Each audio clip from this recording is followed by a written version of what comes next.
Hello বন্ধুরা, তো আজকে বানাবো হচ্ছে কচু শাক। তো চলো রেসিপিটা দেখে নাও। তো এই দেখো, এখানে কচু আর ছোলা দুটোকেই কিন্তু ভালো করে সেদ্ধ করে রেখে দিয়েছি।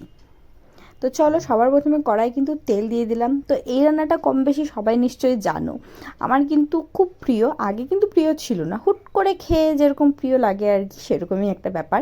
তো দেখো, কড়াই দিয়ে দিলাম হচ্ছে তেজপাতা, গোটা জিরে, কাঁচা লঙ্কা আর সামান্য জিরে গুঁড়ো দিয়ে এটাকে একটু ভালো করে নেড়ে নিয়ে তারপরে সেদ্ধ করে রাখা কচুগুলোকে আমি এর মধ্যে অ্যাড করে দিলাম।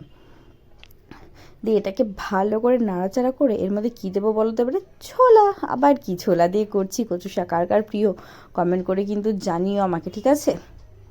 তো দেখো, এখন ছোলা দিয়ে দিলাম।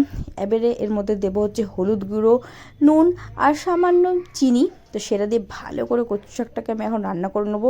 আগে না একদমই খেতাম না, একদমই ভালো না, আর কেউ খায় নাকি কচুর শাক দিয়ে? পরে একবার শাশুড়ি বানিয়েছিল, মানে আমার শাশুড়ি মা বানিয়েছিল, তারপর থেকে না মানে মুখে লেগে থাকে, এমন ভালো লাগে। তো দেখো, ঝটপট করে আমিও বানিয়ে নিচ্ছি। আগে বানাতে পারতাম না কিন্তু খেতে পারতাম, এখন বানাতেও পারি আর খাই তো একদম মন পেট ভরে। তো দেখো, এদিকে তোমাদের সাথে গল্প করতে করতে আমার কিন্তু কচু শাক প্রায় কমপ্লিট। তো কচু শাকের এই সিম্পল রেসিপিটা কেমন লাগলো অবশ্যই কমেন্ট করে জানিও। আমার তো খুব খুব খুব টেস্টি লেগেছে আর খেতে কিন্তু অসাধারণ হয়েছে। তো চলো টাটা, আর তোমরা চ্যানেলটাকে সাবস্ক্রাইব করে দাও। Bye bye.